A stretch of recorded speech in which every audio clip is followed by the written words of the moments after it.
Perlas de la primera epístola universal de Pedro. El último capítulo de la primera carta de Pedro trae instrucciones para los ancianos, los líderes de la iglesia, para los más jóvenes de la iglesia. También nos habla acerca del día en el cual recibiremos la corona incorruptible. Nos enseña cómo trabajar, cómo afrontar la ansiedad y nos pide que estemos alertas porque Satanás está como león rugiente buscando a quien devorar. Buen día, hermanos de esperanza. Antes de continuar con nuestro estudio, oremos. Padre nuestro que estás en los cielos, te damos gracias en esta mañana por este nuevo día. Gracias por cada uno de tus cuidados, tus bendiciones. Y te rogamos, Señor, que a lo largo del estudio del capítulo 5 de la primera carta de Pedro, tú nos dirijas, nos enseñes tu palabra. Tú la inspiraste y tú, Señor, sabes lo que quisiste transmitir al apóstol. En el nombre de Jesús te lo pedimos. Amén. Una vez más, gracias. Gracias por compartir. Gracias por acompañar el estudio diario. Y les invito a escribir en la sección de los comentarios sus preguntas, sus dudas, sus aportaciones, incluso dar sus sugerencias cómo mejorar nuestra presentación diaria, qué incluir o qué quitar. Ingresemos al estudio del último capítulo. ¿Qué nos dice Pedro en este último capítulo? Ruego a los ancianos. Aquí se está dirigiendo a los líderes de iglesia, a los que tienen una gran responsabilidad. En la actualidad, dentro de las iglesias, existe en el corazón de las personas el ejercer el liderazgo. Pero el liderazgo, ejercer la ancianatura, si bien es cierto que es un privilegio, trae también consigo una gran responsabilidad. Y si nos ceñimos a la Biblia, quienes han sido llamados para ser ancianos son los varones, y no todos los varones, algunos varones. El liderazgo en la iglesia, estimados hermanos y hermanas de esperanza, no se trata de quién es más capaz, quién tiene más cualidades para ejercer el liderazgo, se trata del llamado. Cuando Aarón ejercía el liderazgo como el sumo sacerdote, se levantó Coré y cuestionaron Coré y todos sus seguidores el liderazgo de Moisés y de Aarón. ¿Por qué? Porque estos se sentían con mayor capacidad, eran más jóvenes y creían tener mayor lucidez para ejercer el liderazgo. Pero no es cuestión de qué tan capacitado estás, sino de llamado. Y aquí vale la reflexión. Lamentablemente, dentro de las iglesias, hoy en día escuchamos de ancianas, de pastoras. Esto no es bíblico. Recuerden, aprendamos a no pensar más allá de lo que está escrito. Aprendamos lo que significa la ley y el testimonio. En algunas iglesias son muy celosos en relación a los 10 mandamientos con a la ley y al testimonio, pero no son muy celosos con relación a las demás enseñanzas. Recuerden que en la iglesia van creciendo junto el trigo y la cizaña.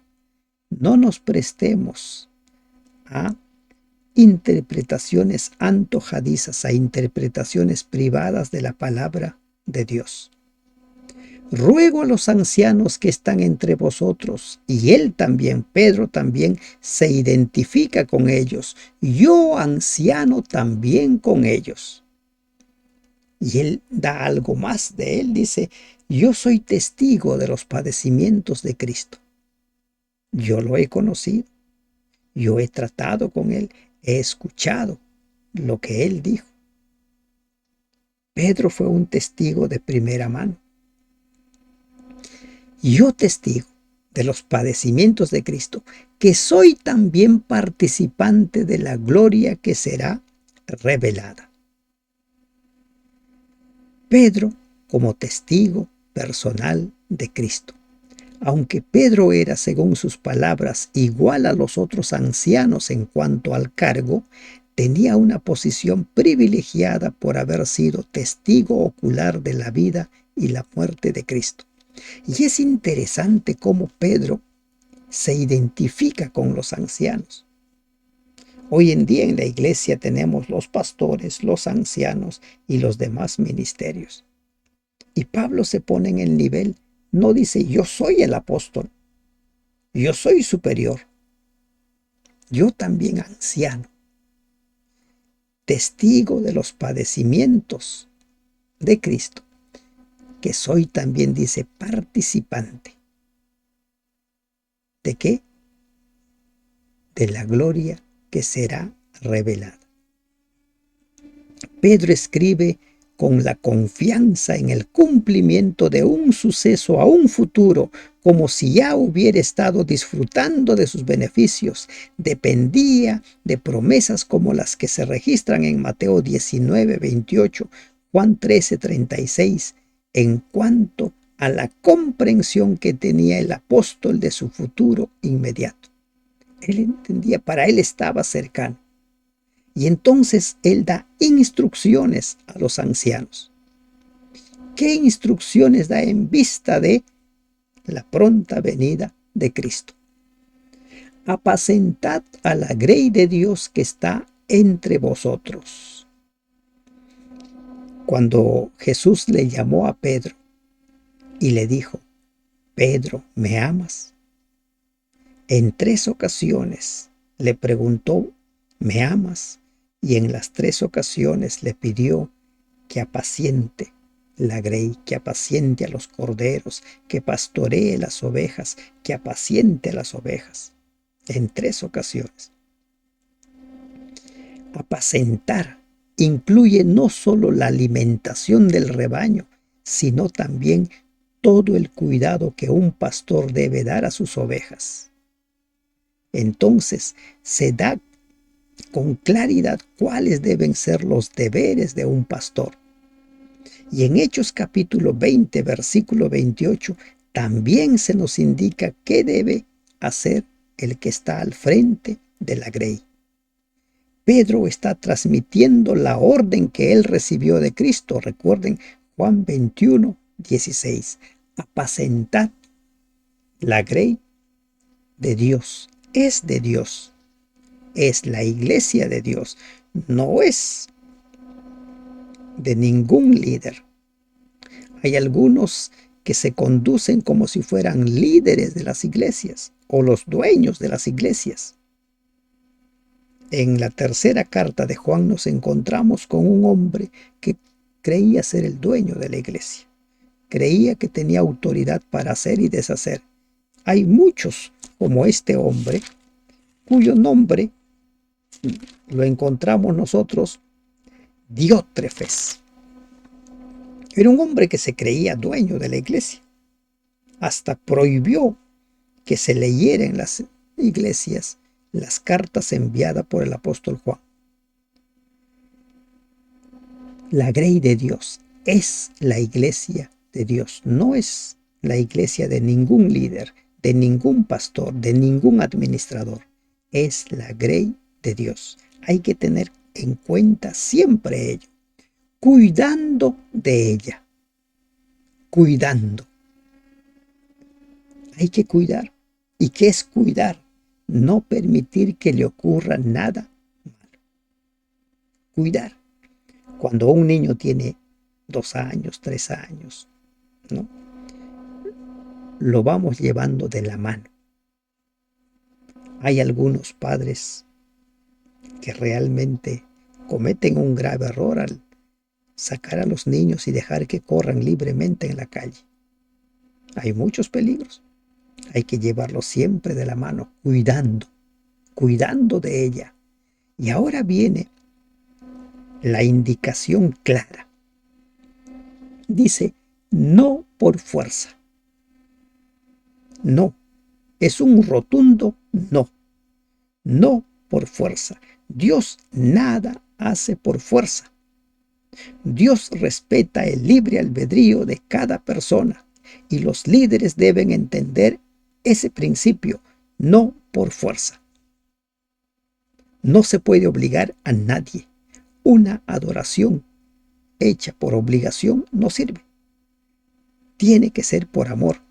Y para que exista amor tiene que existir la libertad de elegir. No por fuerza. No someter. No amenazar. Nada por, sino dice voluntariamente. Voluntariamente. Todo lo que ofrezcamos a Dios debe ser voluntario. Los ancianos debían cumplir su obra voluntariamente, pues esa es la única clase de servicio que Dios acepta. No por fuerza. No te sientas obligado a brindar un servicio, ni tampoco obligues a brindar un servicio. No te sientas obligado a nada, porque el único servicio válido es aquel que se brinda por amor. No puedes obligar al adorador, ni tampoco tú puedes rendir un servicio por obligación, sino voluntariamente. Todo lo que se haga en la iglesia tiene que ser voluntario. ¿Por qué? Porque el libre albedrío debe ser respetado hasta lo sumo. Durante este trimestre estamos hablando mucho del libre albedrío en la lección. Y no perdamos de vista ello. No por ganancia deshonesta, no por avaricia, no con ansias de obtener riquezas. Esta declaración no contiene suficiente información como para saber si los ancianos recibían remuneración en sus servicios, aunque en la carta de Pablo se deja en claro que sí, en algunos lugares los ancianos recibían remuneración y lo hemos tocado. Usted que viene estudiando versículo a versículo, capítulo a capítulo, se ha podido dar cuenta. Por eso incluso hicimos una pregunta. ¿Se les daba remuneración? Y ahora Pedro dice, no por ganancia deshonesta, sino con ánimo pronto. Para muchos, me dirijo en cuanto a los que tienen un sueldo en la actualidad, los pastores, para muchos el pastorado es un trabajo y para muy pocos lamentablemente es un ministerio. Hay una gran diferencia cuando algo para mí es un trabajo y es un ministerio. Cuando algo para mí es un ministerio, lo voy a hacer con ánimo pronto, lo voy a hacer voluntariamente, lo voy a hacer como dice el apóstol en su carta a Timoteo, a tiempo y fuera de tiempo. Pero si para mí algo es un trabajo, pues lo haré en el horario que deba hacer. Respetaré mis horarios, cumpliré lo que se me ha obligado o lo que se me indica y nada más. No por fuerza, sino con ánimo pronto. El verdadero pastor no solo está dispuesto, sino que anhela cumplir con su deber. Los obreros consagrados sirven al Señor sin tener en cuenta ninguna ganancia monetaria. Por eso es que los que sirven deben tener muy en cuenta que, si bien es cierto su fuente de trabajo, deben tomarlo como un ministerio. No es cualquier trabajo, es un trabajo especial. Me tocó trabajar en una institución de la iglesia por muchos años. Y yo llegué allí cuando todavía no era muy grande esa institución. Y trabajábamos a tiempo y fuera de tiempo. Había personas que vivían dentro de la institución porque prácticamente vivían allí. Pero después fue creciendo con el tiempo. Y ahora los que ingresaban, para ellos era un trabajo, no era un ministerio. Ingresaban a su hora y salían a su hora. Y ahí se convirtió en un trabajo. Todo lo que se hace dentro de la iglesia, dentro del pueblo de Dios, sean instituciones o sea la iglesia, debe ser considerado como un ministerio. No como teniendo señorío sobre los que están a vuestro cuidado. Sentirse el jefe, sentirse el que manda, sentirse ¿quién? La autoridad, la última palabra. Un cargo en la iglesia no justifica medidas dictatoriales. El nombramiento de cualquier cargo de liderazgo debe considerarse como una oportunidad para servir, no como una invitación para ejercer autoridad. Pedro amonesta a los ancianos a que no cedan ante esa tentación, sino que sean ejemplares en toda su conducta. Tito 1:7. No teniendo señorío sobre la iglesia de Dios, sino siendo ejemplos de la grey. Ejemplo. Y el maestro nos dio el ejemplo. Él iba adelante. Él iba y hacía. Lamentablemente hay muchos líderes, muchos jefes que mandan a hacer, pero ellos no hacen. Hay algunos que dicen tienen que tener un grupo pequeño, pero ellos no tienen un grupo pequeño. Tienen que estar en un grupo pequeño, ellos no están en un grupo pequeño. No están en una clase. Y aquí vale la reflexión. Por ejemplo, es lamentable ver en algunas iglesias cómo los que son directivos de la escuela sabática no forman parte de las unidades y están haciendo cualquier otra cosa menos el repaso, el estudio de la lección. No caigas en ese error. Teniendo cuidado. ¿Cómo sabes tú si se están alimentando o no? Si estás haciendo otra cosa cuando se está repasando la lección.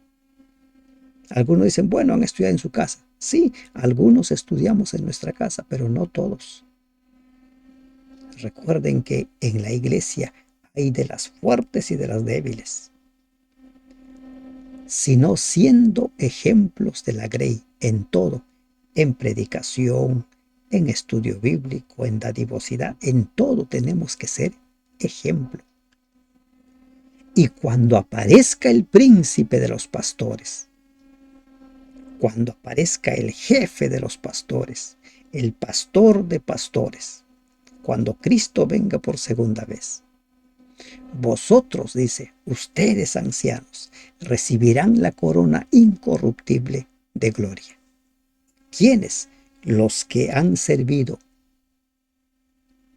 por amor, no los que han aprovechado la iglesia para ganancias deshonestas, no los que se han creído los amos y señores, los que hacen y deshacen, sino los que pastorean a la grey de Dios.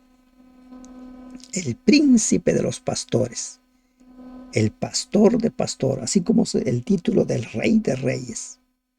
Entonces, cada uno de los ministros recibirá la corona incorruptible de gloria.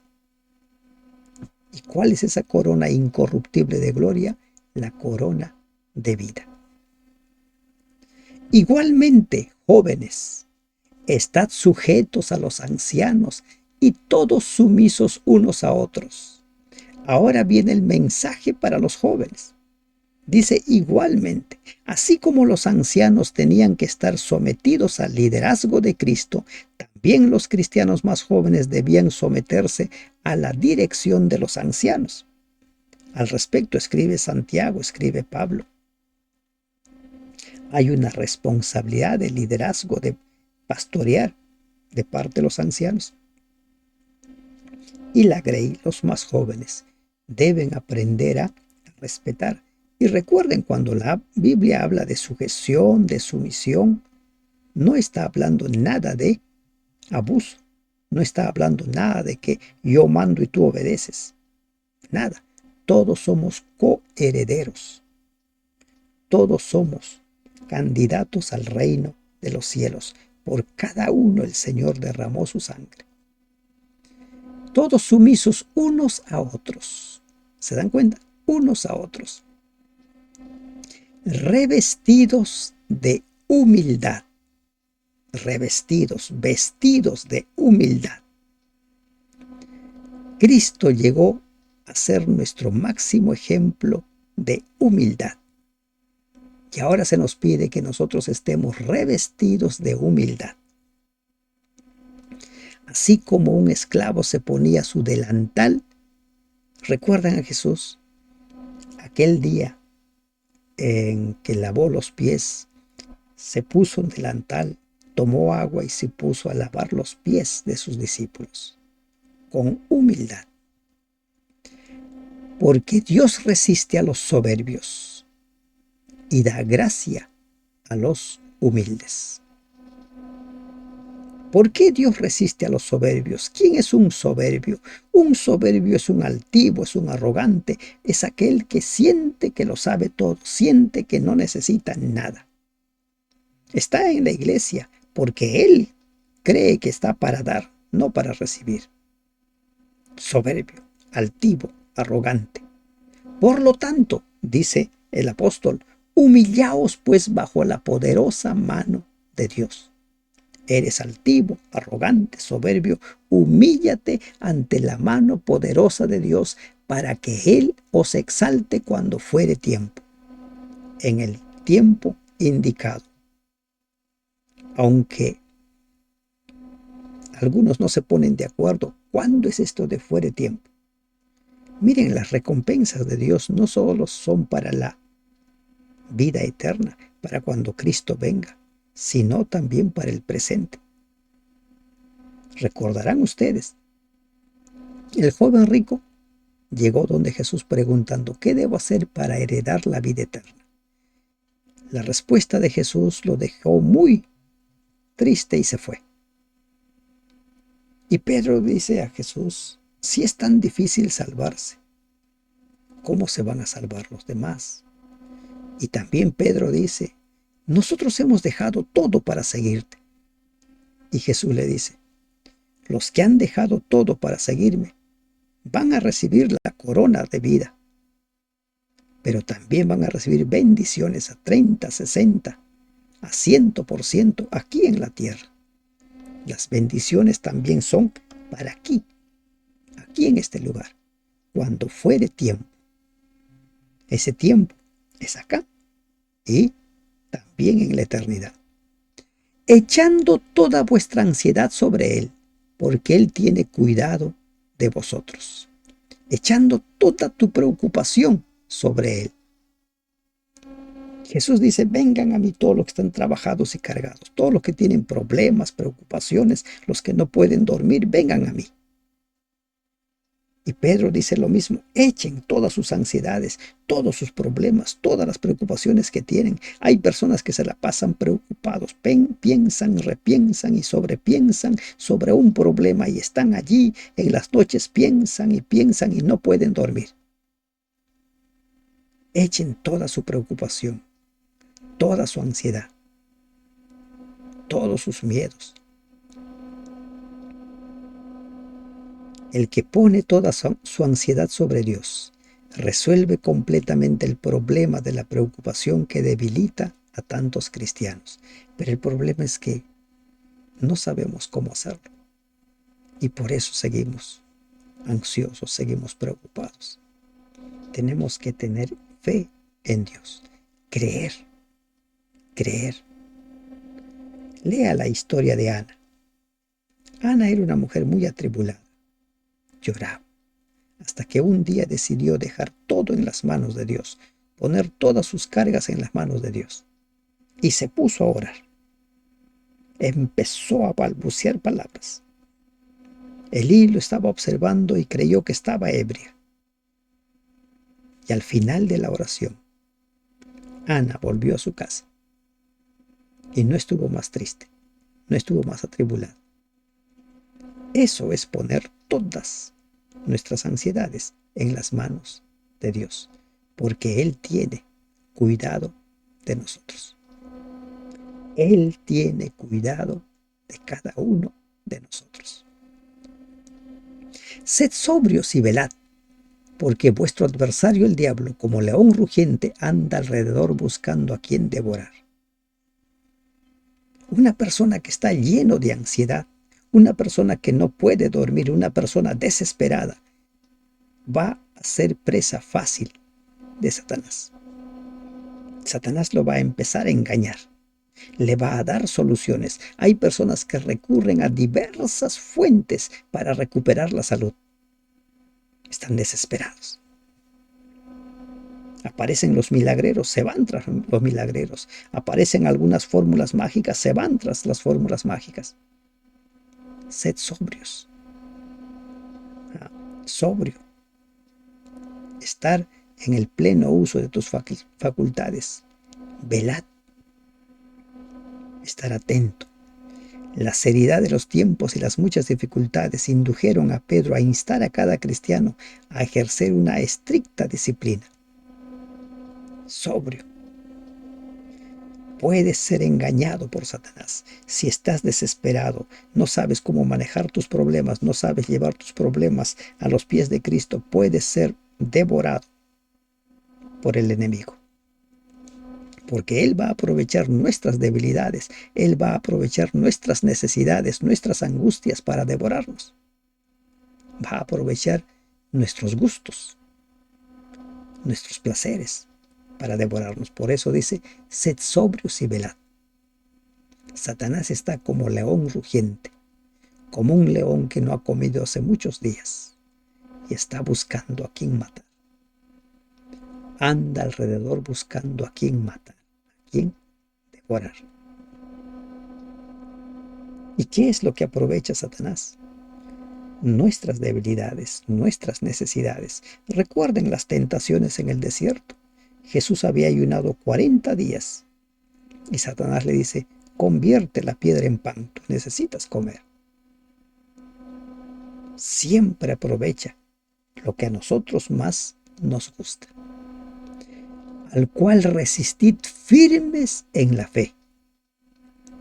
Firmes en la fe. Tenemos que contrarrestar las tentaciones de Satanás. Recuerden, Satanás puede acecharnos, puede tentarnos, pero no va a poder hacer que pequemos. Nosotros somos los que decidimos pecar o no. Dios nos invita, nosotros somos los que decidimos aceptar o no. Por eso dice, resistid firmes en la fe. Pedro amonesta al creyente a que se mantenga firme frente al diablo sin permitir que éste gane la victoria. Lo mismo nos dice Santiago 4:7. Firme, duro, dice otra versión. Segunda de Timoteo 2:19. El apóstol desea que presentemos un frente sólido, impenetrable ante los ataques del diablo contra nuestra fe. Una actitud de cobardía no conquistará la victoria, pero una posición firme hará retroceder al enemigo. Pero vuelvo a repetir, ¿qué pasa con las personas que están angustiadas, preocupados, día y noche, estresados, o incluso personas deprimidas? Van a ser fácilmente devorados por el enemigo. Por eso, Juan habla de, así como prospera nuestra vida espiritual, debemos tener salud. Y la salud tiene que ver con la salud integral, la salud física, la salud emocional, la salud espiritual. Amado, yo deseo que tú seas prosperado. Satanás va a aprovechar nuestras necesidades Y si estamos débiles físicamente, también espiritualmente vamos a estar débiles. Recuerden que lo que afecta a un área, afecta a las demás áreas. Si algo te duele, se va a reflejar en tu estado anímico. Si estás mal anímicamente, se va a reflejar en tu rostro. Todo. No somos uno. Lo que afecta, la parte física afecta a lo emocional o viceversa. Entonces dice, al cual resistid firmes en la fe, en creer en Él. Creer en Él. No estamos solos. Él nos invita, Él nos llama, sabiendo que los mismos padecimientos se van cumpliendo en vuestros hermanos en todo el mundo. No eres el único que sufre, no eres el único tentado, no eres el único perseguido, no eres el único a quien Satanás está acechando. Algunos se comparan, lo que estoy pasando nadie lo está pasando. Y para que no digan eso, Pedro dice, recuerda, lo que tú estás pasando, muchos lo están pasando. Mantente firme, no cedas, no te doblegues. Mas el Dios de toda gracia, que nos llamó a su gloria eterna en Jesucristo, después que hayáis padecido un poco de tiempo, miren, después que hayáis padecido, ¿qué dice? Un poco de tiempo. ¿Cuánto tiempo padeció Job? Un poco de tiempo. No padeció toda su vida. ¿Cuánto tiempo padeció Abraham esa angustia cuando Dios le pidió ofrecer a su hijo? Un poco de tiempo. Siempre es un poco de tiempo. Algunos dicen, toda mi vida es un calvario. No, los problemas son un lapso de nuestra vida. Y por eso es que tenemos que aprender a cambiar nuestra forma de pensar, porque lo que pensamos es lo que somos. En Proverbios dice, tal es su pensamiento, tal es él. Mas el Dios de toda gracia, el Dios que todo lo dio, el Dios que quiere que tú vivas, que no mueras, que nos llamó a su gloria eterna en Jesucristo, Él te ha llamado. Él es el que nos ha buscado. Buscó a Adán y a Eva, te ha buscado a ti. Después que hayáis padecido un poco de tiempo, recuerda eso, un poco de tiempo. Y cuando padeces ese poco de tiempo, también Él te da la salida, Él te da la fuerza, Él ha prometido estar con nosotros, no te va a dejar solo. ¿Ah? Cuando algo duele parece interminable. Si alguna vez usted ha sufrido dolor de muelas en la noche, parece que nunca amanece. Pero es un poco de tiempo. Él mismo os perfeccione, afirme, fortalezca y establezca. Él mismo. Después de ese poco de tiempo, después que hemos pasado los crisoles, después de que nuestra fe ha sido probado como el oro, Él nos va a perfeccionar, nos va a completar. Perfección es eso, completar. Perfección es aprender a vivir de acuerdo a la luz que tenemos. Nos va a perfeccionar, nos va a afirmar, nos va a fortalecer y nos va a establecer. Miren lo que se logra después de ese poco de tiempo. Dios, ¿para qué nos ha llamado? Para que seamos salvos. ¿Para qué nos ha llamado el Señor? Para que nosotros vivamos. Él quiere que todos vivan, que ninguno muera. Pero permite ese poco de tiempo para que nuestra fe se fortalezca, se purifique. Y cuando pase ese poco de tiempo, Él nos perfecciona, nos afirma, nos fortalece, nos establece. A Él sea la gloria y el imperio por los siglos de los siglos. Amén. ¿Quiénes van a dar la gloria? ¿Quiénes van a prorrumpir en grito de que Él es digno de ser adorado por los siglos y los siglos? Todos los redimidos, todos los que han pasado por un poco de tiempo por el crisol, todos los que han pasado por momentos de angustia, pero todos los que aprendieron a poner sus cargas a los pies del Señor. Un poco de tiempo. Ese poco de tiempo va a pasar. Y va a ser más llevadero si con gozo lo afrontas. Porque ese poco de tiempo no es algo extraño en la vida del cristiano. El apóstol cierra su carta con algunos saludos. Dice: por conducto de Silvano, quien tengo por hermano fiel, os he escrito brevemente. Por medio de Silvano, dicen otras versiones. La epístola fue escrita por Silvano, quien pudo haber sido el secretario de Pedro y también el portador de la carta. Si se compara Hechos 18:5 con 2 de Corintios 1:19, se confirma la creencia de que Silvano era otra forma del nombre de Silas. La razón de esta diferencia aún no ha sido explicada en forma satisfactoria, pero es posible que Silas y Silvano fueran las formas hebrea y latina respectivamente del mismo nombre. Por lo tanto, el secretario de Pedro pudo haber sido el Silas que acompañó a Pablo en su segundo viaje misionero. ¿Y para qué escribió? Dice: amonestándoos y testificando que esta es la verdadera gracia de Dios en la cual estáis. La verdadera gracia, el verdadero evangelio. Y el evangelio es uno solo. El evangelio no se contradice. Tuvo dos objetivos, dice el apóstol, para escribir: amonestar y testificar. Él fue un testigo de primera mano. La iglesia que está en Babilonia, elegida juntamente con vosotros, Marcos mi hijo y Marcos mi hijo, os saludan. Muchos tienen problemas con esta palabra Babilonia, y hay quienes sostienen que Babilonia es un nombre que Pedro le da a Roma. No hay ninguna prueba de que Pedro hubiera trabajado alguna vez en la Babilonia literal. Además, la tradición ubica en Roma, ¿no?, los últimos años de la vida de Pedro y también su ejecución.